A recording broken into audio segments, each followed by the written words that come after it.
மக்களே, நான் தான் உங்கள் நிலையில் பேசுகிறேன். உங்ககிட்ட ஒரு கேள்வி கேட்குறேன். அதாவது இப்போ தளபதி விஜய் அண்ணன் வந்து பிரச்சாரம் தொடங்கியிருக்காரு. இப்போ தான் தளபதி அண்ணன் கட்சியில் கால் தடம் வந்து பதிச்சிருக்கிறாரு.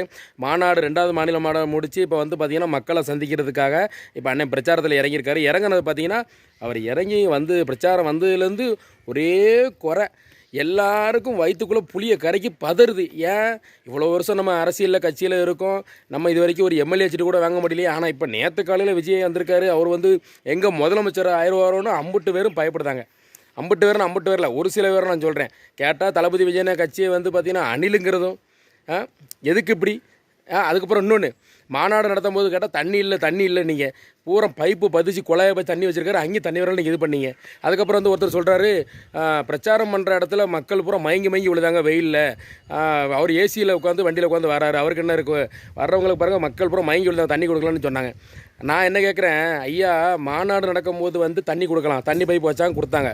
பிரச்சாரம் பண்ணும்போது அத்தனை பேருக்கு தண்ணி பாட்டில் கொடுக்க முடியாதியா? அதை அவங்கவுங்க தான் வாங்கி வைக்கணியா? இதெல்லாம் ஒரு குறை சொன்னீங்க என்ன அர்த்தம்?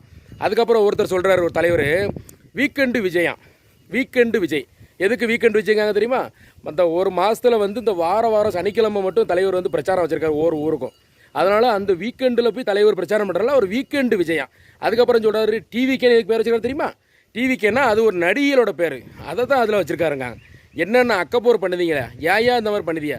அரசியலுக்குள்ளே இப்போ தானே கால் தரம் வச்சுருக்காரு, அதுக்குள்ளேயும் வந்து ஏன் இப்படி இந்த அலக்கழிப்பு?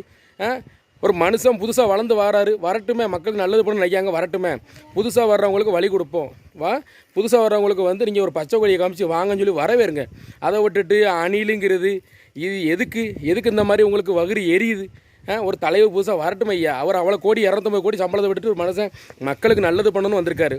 அந்த மனுஷன் வரட்டும், புதுசாக ஒரு அரசியல் வரட்டுமே, நடக்கட்டுமே. எதுக்கு தான் இப்படி பண்ணுறீங்க மக்களே? ரொம்ப சங்கடமாக இருக்குது எனக்கு.